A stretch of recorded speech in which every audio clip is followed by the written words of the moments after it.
luckily, this is not 18 holes of a story. It is. Oh, good, because I was gonna play through if it was. I'm just kidding. It Me doesn't playing really through take. just means me driving away in the golf course and actually not like the golf cart, not actually wanting to like play any holes. Yeah, Yeah, 100%. I just want to Well, drive the golf cart. Yeah. yeah, I mean, I would too. Look, I mean, unfortunately, this story does not take place in such a beautiful location. Nerds. I know, I know. Well, this happened when I was, oh, how old? 7 or 8? I think it was 7. Oh, baby Uh, Chelsea. I know, very young Chelsea. But Mm. the reason why I thought about this is, have you seen the show Platonic with Seth Rogen and I Rose? saw, okay, here's what I watched several of the first season and I liked it, but I don't think I finished it. And I don't have like any reason why because I liked it. And then I saw that the second season came out and I was like, oh, I should finish watching the first season so I can watch the second season. And I still haven't. But I did watch several episodes of the first one. Okay, I don't know where I ended, but I that's know it was more than three, but less than this season. fine. Perfect. Yes. So in this show, Seth Rogen's character and Rose Byrne's character, they are truly just like platonic friends. And for season 2, this new season, Seth's character is engaged and uh, Mm. navigating like the complexities of like being engaged. And in season 2, episode 4, he finds himself on the golf course with his soon-to-be father-in-law and his fiance and Rose. And Seth's not a great golfer, but he goes along with it. And he hits a golf club, spoiler. So this is like very much a spoiler. But I mean, I'm not gonna give like I'm just kidding. yeah, like, gotta close your ears, you can. It's totally fine. I'm like, la la la. And this is where you can like write it out and I'll just close my eyes and you tell me Yeah, when I'm done. No, I'm yeah. just kidding. It's fine. Go ahead. So he hits a golf ball, and the golf ball goes right into his father-in-law's eye, and it like Oh ruptures. no. So, and I won't tell you anything else other than like there's this heinous like situation where his father-in-law's eye is like impacted by the golf ball, which reminded Can I me. tell you, sorry, real quick? Yeah. When I was a kid, it was, when you're a kid and you're like, oh, being tough is so cool. And how would people know I'm tough? I know I need a black eye, but I was like never gonna get in a fight with anyone because I was like not that kind of kid. I Yeah. could talk a big game, but I was like 100% chicken and I would only like wrestle with my siblings and fight them. But I really did romanticize when I was little the idea of like getting a black eye, also not fully really realizing what that means, like the amount of like physical trauma your body has to experience for that to happen. Anyway, so I wasn't actively seeking it, but I guess I was always open to Yeah. it. Yeah. And the universe heard because one day, baby, I played softball for exactly 1 year in high school, and I was at softball practice. And I think I would play center field or something like that because I had a pretty good arm and I could catch well. So I was like in center field and we were doing practice. The coach hits the ball. We're just like shagging balls and stuff as part of practice. So now he's hitting to the outfield so we can run our plays.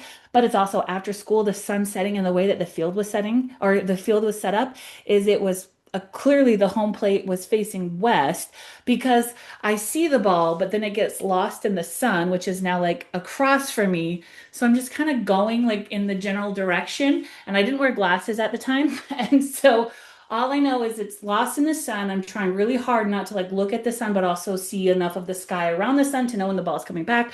Comes back, hits the top of my Jose Canseco glove, and then right in my eye, caught in my eye. Anyway, so as soon as you said that, I was like, oh, because I could just like feel that happening again. I was like, I'm sure like you didn't spoil anything. It's good to know, like, if anything, now I know when I watch like that episode, okay, cool, you might feel that sense memory again. Cause yeah, I looked like Quasimodo for like 3 days having this gnarly, really swollen eye socket area. Yeah. Thankfully, like nothing got busted or popped out because also like Oh my God. that bad things can Yeah. really happen. Yeah. And then I remember trying so hard with my side swept bangs to cover it as best I could Yeah. because it really looked like it looked like the like Quasimodo really is the best thing I could think of Oh my God. because of how grotesque it looked.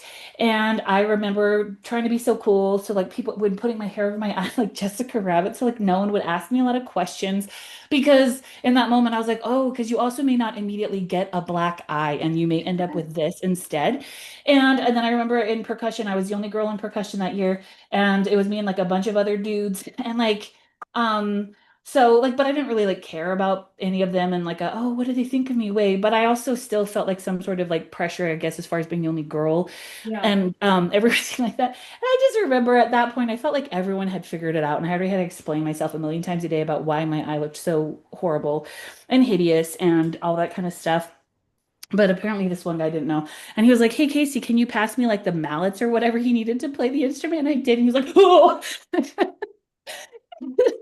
because I didn't have big bangs. And I just was like, "Oh," he's like, "Oh, I'm so sorry. What happened to your face?"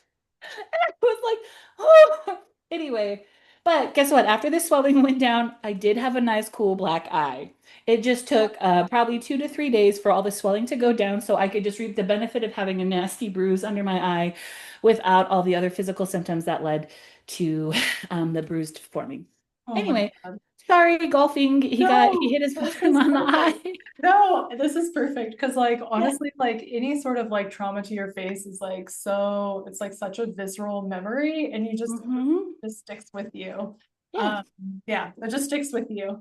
So when I was 8, we Mhm. lived in a cul-de-sac. We lived in Idaho Falls, and it was in Idaho Falls isn't what it is today. Like it's very developed and there's a ton of people in the city. But when we lived there, it was definitely a smaller town, and we lived in a neighborhood where it was built homes, and like you could customize like the homes and stuff. So the cul-de-sac, we were one of the first people to move in there. And that meant that our backyard was just like a bunch of dirt, but it was like acres and acres of dirt behind like our houses, like everyone's houses, because the land wasn't developed yet. And also because the land wasn't developed yet, in some of our neighbors' houses and their backyards, they had these huge mounds of dirt. And I remember playing with one of the neighbor kids because there were kids around like our ages. I remember going over to their house and playing in the backyard, and the brother, he was really into golf. I think he was like a few years older than me, and his little sister. I think me and his sister were more around the same age. Um, but and he was like really competitive. So he decided that he wanted to do a bet, and I was really competitive too. So he was like, I bet you can't hit this golf ball over one of these like dirt mounds. And maybe the dirt mound was like 4 feet high or something.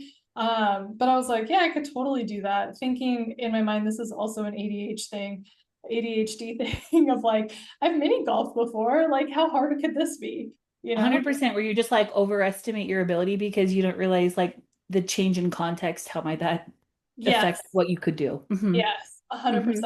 And all I thought was I have to hit the ball harder because it has to go further and over the hill than I would like putting something. I mean, Um, you had some basic physics. Yeah. yeah, you know. So Mhm.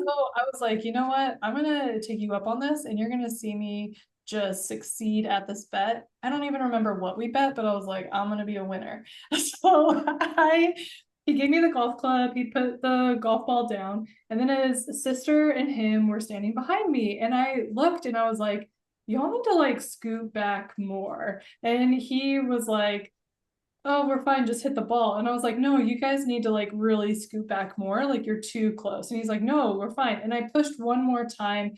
And then I remember just like shrugging and being like, okay.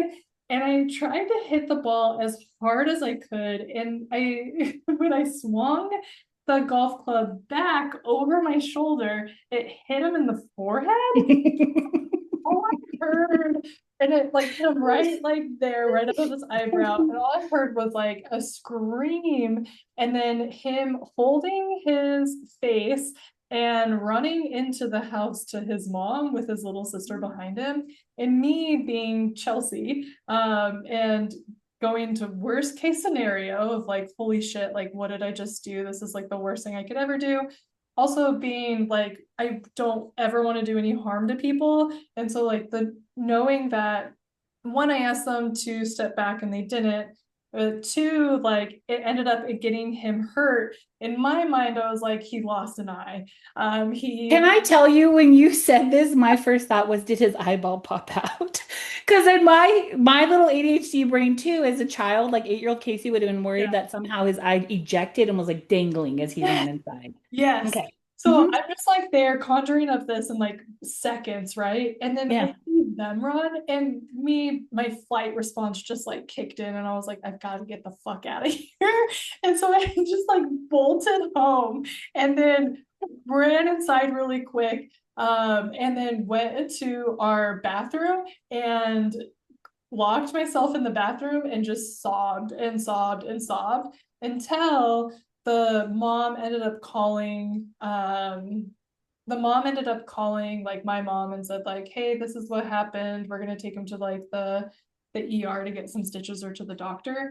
And then my mom was able to like talk me off a ledge and help me like resolve and everything else, like resolve everything. But yeah, definitely still felt like so much shame and so much like I did something so bad. And then even when I saw him like a few days later, it was very much, I know before we even hit record, I was like talking about how there's some people in my life currently who like do not want to talk about the elephant in the room. And I think the reason why it irks me so bad is because like that is how I grew up, and I realized like how much more confusion and just unnecessary drama that it conjures up. Because as a kid, like I wasn't gonna say like I saw him and I didn't even like, I just pretended he didn't have stitches. Or like, Well, also, like, think about this, because as a child, how are you learning? You're learning through either things people are explicitly telling you or that you're being exposed to. yeah, Your only exposure in the 90s to people getting injured was like America's Funniest Home Videos, where it was like, yeah, haha, laugh about people getting hurt. yeah, But unless you had, and like, unless your parents had explicitly either read you a story or watched a movie where someone got hurt and there was some sort of resolution and follow-up of what to do after that, or yeah, if you'd ever like seen your dad and mom in a similar situation, yeah, like what you also wouldn't even know what you're supposed to do because you're 8. And yeah, then also just like again, ADHD and executive functioning, you can't really come up with solutions for things you don't have any sort of context to, but also you're already at a deficit of like having a hard time accessing what am I supposed to do in a given situation anyway. yeah, And so to me, I'm like, of course, 8-year-old you wouldn't know to talk to him about it. You would have absolutely no framework for knowing that that's how you handle it. But all you do have is the intense feelings of guilt and shame and horror that you hurt yeah, someone, made his eyeball spring out, and then like he had to go get stitches. And now you're also like, if the adults never explicitly ever talk to you about it either, you're also carrying this idea that like they're not talking to me because they are so disappointed in me or something like that. And so then of course you're just going to be like, better just to pretend like none of this ever happened, because what else are you going to do? Like yeah. nothing, nothing. Yeah. So true. I think So in my eventually, head, I'm like, everything you're doing makes 100% complete perfect sense. Mhm. I think too, like maybe a year or two later, they ended up like moving out of the neighborhood. It wasn't anything like bad blood or anything like that. It was the tale as old as time, like your dad gets a job and you have to move somewhere closer so the commute is better. I think they moved out of state, but yeah, I will always remember that was like my one brush with golf. And in Colorado, where we ended up, like in Thornton, there were a lot of people were really into golf. And I just was like, I'm never gonna be into that sport ever. And I never was, but I think I it like to imagine if you ever saw Pennywise in the gutter, the clown, he would turn into a golf club, and that would be like your ultimate, like, haunting probably, moment. yeah, probably. Yeah.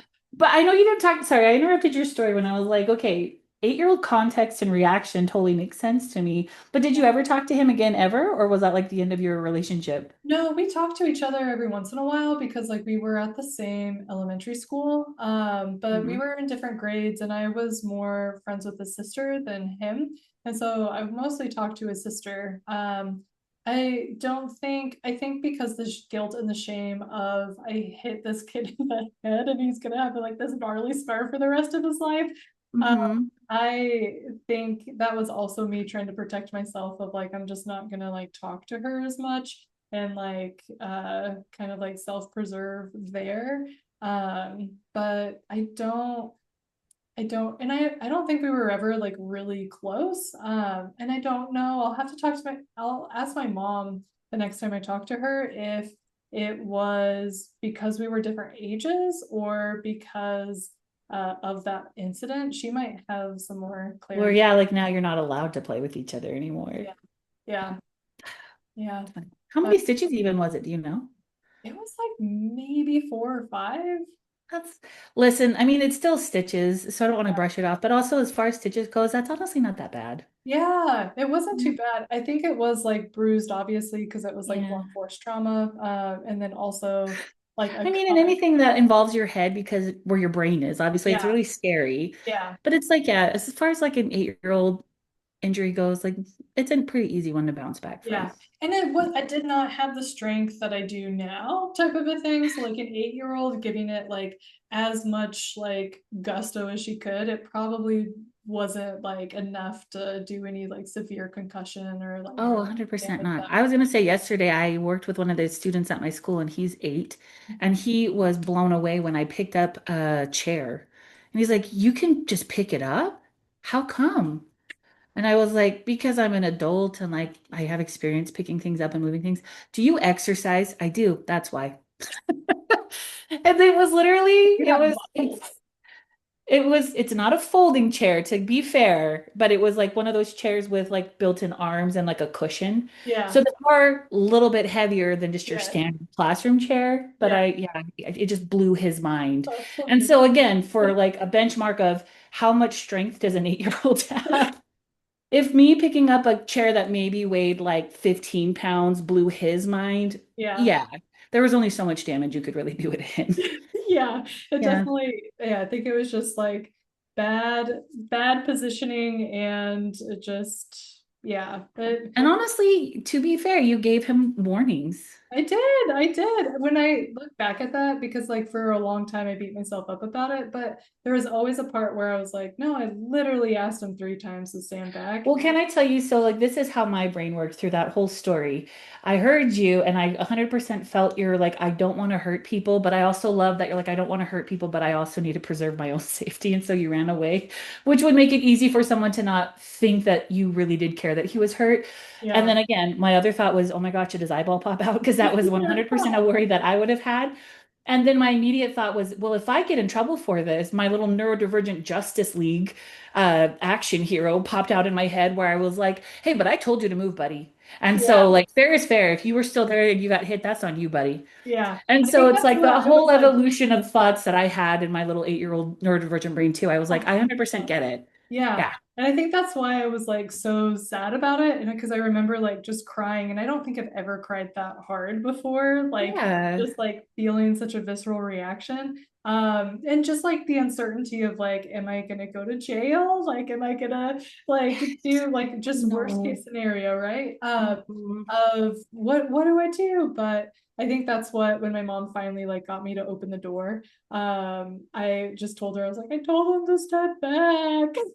Just like the full body. But Yeah. yeah, I mean, you live and you learn. Sometimes you hit people in Yes. the head with a golf club and And now he knows never to stand too close to anyone else. So if he has been had a successful golf career at all, he also can no, thank you for yeah, like knowing the adequate amount of space to give an opponent when you yeah, play.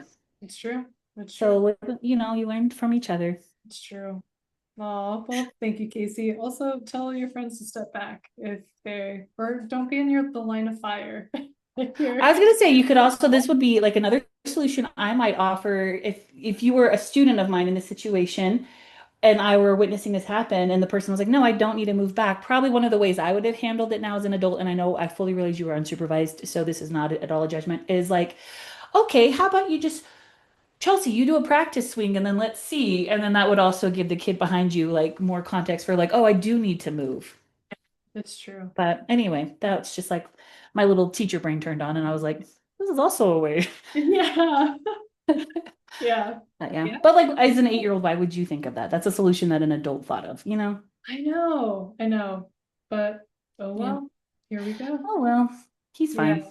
Yeah, I think he is. Probably. I don't Yeah. even remember his name, honestly. I'll have to like ask my mom about him, like who I they feel like it should be something like Duncan or something, because I feel like a kid named Duncan would get hit in the head with a golf club. I don't know why, I do but that remember just seems he right to me. had brown hair and Yeah. he was white, but that's all I remember.